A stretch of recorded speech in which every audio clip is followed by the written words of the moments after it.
Week 7 felt like a week of wirecards. The title race tightened as Arsenal and City both held serve, but it was defined by late drama as Bournemouth and Chelsea turned deficits into delirium deep into stoppage time. Everton found a saviour in the 93rd minute. Even Wolves and Brighton shared a stalemate after an 86th minute equaliser. And beneath it all, a trend formed. High pressing sides burnt themselves out, leaving space for patient teams to pounce. This is the week pressing looks human. Chelsea 2, Liverpool 1. Stamford Bridge crackled under the lights as injury hit Chelsea faced the defending champions. Reece James returned to the starting 11, starting in midfield, and later shifting to centre-back when Benoit Badiashile was forced off, while Levi Cole remained sidelined. Maresca fielded a youthful side, but set an aggressive press. The early reward came from Moises Caicedo lashing a dipping shot from 25 metres past Mamadashvili in the 14th minute. Liverpool adjusted with Dominic Szoboszlai splitting Chelsea's lines and Cody Gakpo guiding an equaliser on the 63rd minute. The middle third saw missed opportunities as Gittins and Esteval both went close with double efforts, and Enzo Fernandez thought he may have won it as his header came off and rattled the post. Chelsea's fullbacks rotated high with Cucurella's overlapping runs providing constant menace, and stoppage time ticked into the 6th minute. Enzo threaded a pass to Cucurella, who turned and drove to the byline before drilling a cross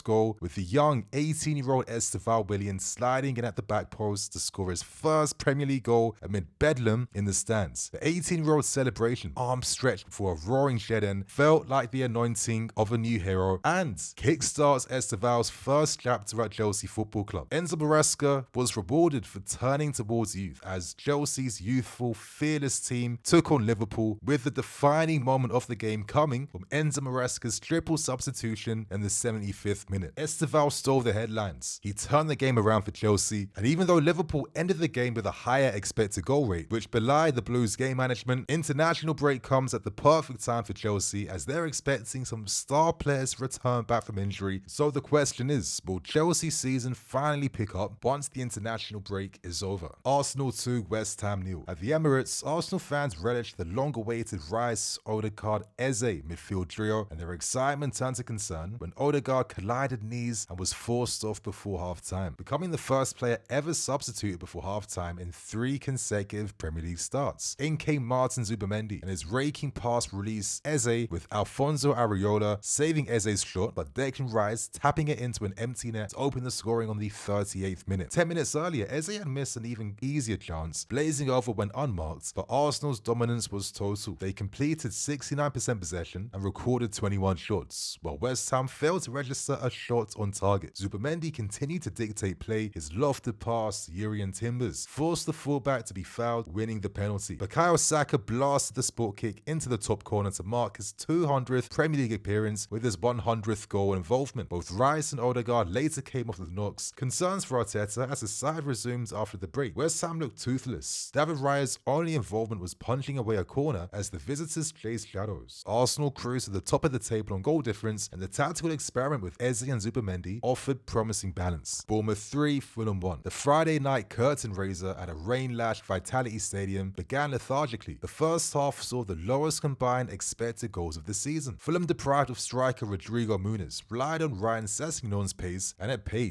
when he volleyed in from across on the 70th minute. Bournemouth responded by moving Semenyo wider and switching to a front two, stretching Fulham's back line. Within 8 minutes, Semenyo dribbled along the byline, wrong-footing 2 defenders before squeezing a low shot between the keeper and the post. The Vitality erupted as Semenyo whirled away in celebration, capping a move born from pure improvisation. Fulham's press, so effective for 70 minutes, sagged. Justin Kluivert punished them by curling a 20-yard effort into the top corner on the 84th minute after Semenyo's cutback, and Areola's side kept pressing. Deep into stoppage time, Semenyo sprinted 60 yards on the counter and slotted a second past Bird Leno to seal the points. The late turnaround took Bournemouth's undefeated run to 7 games and propelled them into the top 4. Fulham manager Marco Silva bemoaned his side's lack of depth. Their bench featured 2 youth players, underlying a growing injury crisis. For the 2nd consecutive season, Areola has made Bournemouth one of the hottest teams in the country, and this is being led by one of the players of the season so far in Antoine Semenyo. The question is, with Semenyo's current form, is this season currently shaping up to be Semenyo's final season at the Vitality Stadium? Leeds 1, Tottenham 2. Ellen Rowe crackled with anticipation as Leeds sought to extend a year-long unbeaten home run, and their next opponents were Spurs, who rotated heavily after a midweek Champions League draw, which meant they started pretty slow. They were nearly behind when former Spurs player and Joe Rodon smashed a header against the post. Instead, Matisse Tell drew first blood on the 23rd minute, driving into the area and seeing his shot deflect into the net. The half continued at pace, with Dominic Calvert-Lewin spurning a golden chance after a Spurs giveaway, while Kudus dragged a shot wider after the exciting and dangerous Destiny Udogi's cutback. However, Leeds leveled before the break as Brendan Arrison's shot deflected off Christian Romero and was parried into the path of Noah Okafor, who tapped in. The second half opened with Vicario making a reflex save from Calvert-Lewin. Leeds then fizzed across a cross goal that no one could finish, but Mohamed Kudus decided the contest in the 57th minute, dribbling at Leeds and squeezing a deflected strike inside the post. Thomas Frank switched to a back five and brought in defenders to preserve the leads, whilst Daniel's Fox subs gave Leeds more set-piece pressure. Vicario saved Leeds' best late chance as Calvert-Lewin again broke through. Spurs survived a flurry of set pieces to claim 3 points.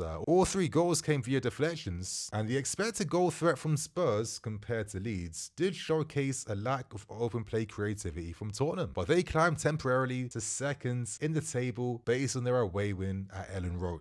Man United 2, Sunderland 0. With pressure suggesting that failure to win this game for Amorim could seal his job, he'd have been the happiest guy in game week 7 as Man United secured a home win courtesy of goals from Mason Mount and Co. Old Trafford's mood has soured after a patchy start to the season. Amorim responded by rotating his 11, restoring Amajalo to wingback, shifting Mount to a number 10 role and handing Sen Laumans his first Premier League debut. The reshuffle paid dividends within 8 minutes as Mason Mount controlled Mbremo's cross in a world-class manner, catching Robin Rolf's flat-footed with a technical half volley to give Man United the early lead. United pressed high and fired 9 shots in the first half. On the half-hour, Sechko doubled the advantage by glancing Diogo Dalot's late long throw via Nordi Mukiele past Rolfs. The Stretford end roared approval, sensing a routine home win for the first time in months. Laumans' only nervy moment came late in the first half when he claimed the cross. He earned a standing ovation for his bravery. United's second half was more cautious. They sat off, content to invite Sunderland on the counter. Sunderland, newly promoted but difficult to beat, offered little until the 88th minute when substitute Talby forced Laumans into a smart foot save. However, controversy brewed earlier when Sechko tangled with Dryhoom in the books, but VAR overturned the penalty and Dan Ballard headed wide from the answering corner. Amorim's tactical switch of a back 3 and wing-back system allowed Dalot and Luke Shaw to overlap while shielding the centre-backs, giving United control of the wide areas. The victory eased tension around the club, fans left with a smile, reminiscing over how routine wins used to feel. And they can thank Sechko and Mason Mount for the 3 points at Old Trafford. Aston Villa 2, Burnley 1. Villa Park vibrated with expectation as high-flying Aston Villa looked to make it 4 league wins in a row, while Burnley arrived desperate for points. Unai Emery's side started brightly, and Donyell Marlin timed his run perfectly to latch onto Boubacar Kamara's sly rule pass, firing past Burnley on the 25th minute. The Dutchman, making a rare start, celebrated with relief after a barren run, and the whole 10 erupted. Burnley responded with physicality, but Villa's centre-backs repelled crosses, and goalkeeper Martinez made smart saves. Early in the second half, Marlin struck again, receiving a similar pass and finishing from a tight angle to complete his brace. Villa dominated but were left profligate, with Marlin almost bagging a hat-trick after a neat 1-2 with Ollie Watkins, only for his effort to be blocked on the line. Burnley gained hope when Leslie Ugochukwu headed a corner on the 78th minute, briefly silencing the home crowd. Claret Hearts leapt again when substitute Rodriguez forced Martinez into a diving save, but Villa held firm with Kamara and John McGinn crunching into tackles. The win secured Aston Villa's second consecutive win in this new Premier League season, with Burnley suffering their second consecutive defeat, finding themselves now in the relegation positions. Everton 2, Crystal Palace 1. A gusty afternoon at the Hill Dickinson Stadium saw Crystal Palace looking to extend an 18-game unbeaten run, while Everton sought to protect a proud record against the Eagles. Everton, missing suspended Kiernan Dewsbury-Hall and with Jared Branthwaite injured, struggled quite early. Palace's high press pinned them back, and Jean-Philippe Mateta forced Jordan Pickford into a save. The visitors took the lead on the 37th minute when Ismail Sarr threaded a pass to right-back Daniel Munoz, slid the ball under Pickford after Everton failed to clear. The Toffees wasted chances as players fluffed the lines, and the home crowd jeered at the interval. David Moyes' half-time double sub of Alcaraz and Beto shifted momentum. Njai moved wide. The midfielders pressed higher, and Everton pinned Palace pressed back. Chance after chance came. Beto's header was saved, and Palace scrambled clear after Milivenko's cross almost found the striker. The equaliser for Everton arrived on the 76th minute, with Milivenko charging into the box and was felled by Lacroix. Njai sent Dean Henderson the wrong way from the pen spot, unleashing the energy from the Everton fans. Roared on by the crowd, Everton pulled forward. Grealish's curling effort was saved, and moments later, his attempted cross deflected off Uche, looping onto the bar. The winner came in stoppage time though, with Njai reaching the byline and clipping across to Beto, whose header was saved. The clearance cannoned off Grealish into the net, and Everton's bench and fans exploded. They had ended Palace's incredible unbeaten run for the second time in history and climbed into the top half despite Palace's higher expected goals of 2.18. Newcastle 2, Nottingham Forest 0. St James's Park was tense as Eddie Howe's team sought back-to-back league wins after a patchy start after last week's last-minute heartbreak to Arsenal. The first half was attritional. Former Newcastle keeper Matt Sells denied Jolinton's header and Tonali's volley, while Nick Voltmarter was marshalled by Nikola Milivenko, mustering no shots. Forest under Ange Postecoglou frustrated the fans with their deep 5-3-2 shape, though Morgan Gibbs-White and Chris Wood offered occasional threat on the break. The game's turning point came in the 58th minute when Bruno Guimaraes dispossessed Gibbs-White in midfield, exchanged passes with Dan Burn, and curled a 22-yard effort into the top corner. Forest players protested for a foul, but VAR confirmed the challenge was fair. The goal liberated Newcastle. Tonali began orchestrating play, and Malik Thiaw, commanding presence, snuffed out rare Forest attacks. In the 83rd minute, Elliot Anderson, against his former club, fouled Guimaraes in the box, and Voltemada converted the resulting penalty, smashing it into the top corner to score his 4th goal in succession since joining from Stuttgart, and what a penalty he blasted into the net. The German striker's exuberant celebration, cupping his hands to his ears. Newcastle's defence recorded a 5th clean sheet in 7 league games, the best record in the division so far, and the victory moved them to 9 points heading into the international break. Forest, still without a win under Postecoglou, left with more questions than answers and just 5 shots to Newcastle's 18. Wolves 1, Brighton 1. Molyneux saw 2 winner sides desperate for points. Wolves' new head coach, Vitor Pereira, appointed midweek, gambled on high pressing. The hosts were gifted an early lead in freakish fashion. In the 21st minute, Marshall Munetzi's powerful strike was spectacularly pushed onto the crossbar by Verbruggen, but the ball bounced off the goalkeeper's back and over the line for an own goal. Moments later, Pereira, livid after a throwing decision, kicked the ball away and was shown a straight red card, leaving assistant Luis Miguel to oversee the rest of the match. Wolves sat deep and relied on counterattacks, with John Arias wasting a golden opportunity, dragging his shot wide when put through one-on-one. In the second half, Hwang Hee-Jan's cross found Jorgen Strand Larsen, whose header hit the post. The Norwegian striker was then substituted, prompting visible frustration. Brighton dominated possession, with Fabian Hurtzler's side patiently probing, but lacking the final ball quality. The pressure told in the 86th minute though, when a quickly taken corner was met powerfully by Jan-Paul Van Hecke, who headed past Johnson to equalise. Wolves players complained about the sub's decision afterwards, whilst assistant coach Luis Miguel apologised for Pereira's red card behaviour. The draw left Wolves still searching for a first win and rooted to the foot of the table, whilst Brighton remained mid-table despite 15 shots and 1.3 expected goals to Wolves' 0.37. The Molyneux crowd applauded the spirit but lamented another missed chance to turn a scrappy game into victory. Brentford 0, Man City 1. At the G-Tech Community Stadium, Brentford supporters were still buzzing after a 3-1 win over Manchester United a week earlier, but they face a different beast in Man City. City wasted little time. In the 9th minute, Joshko Gvardiol lofted a ball over the top for Erling Haaland, who outmuscled Sepp van der Berg, took a touch and rifled past the goalkeeper. It was the Norwegian striker's 6th goal in 3 games against Brentford and the first time he had scored at the G-Tech Community Stadium. Brentford responded with direct balls to eager Thiago and crosses from Michael Coyote, but City's centre-backs repelled every aerial threat. The hosts failed to register a touch in the City pen area until the 36th minute, and Donnarumma's only first half scare came from Yarmouk's volley that drifted wide. City lost Rodri to injury on the 21st minute, forcing Rico Lewis to drop into midfield. The change blunted their press, but they continued to control the possession game. Foden curling an effort that grazed the bar, while Savinho dragged a shot wide. Guardiola's men created few clear chances in the second half. Brentford's best opportunities, though, came after the break when Igor Thiago ran onto a long ball, but Donnarumma stood tall and blocked the Brazilian's shot. As the game wore on, City managed the tempo, grinding down the clock to secure Guardiola's 250th Premier League win despite only 4 shots on target. The 1.10 expected goals versus 0.69. Underscore City's efficiency, Brentford battled hard,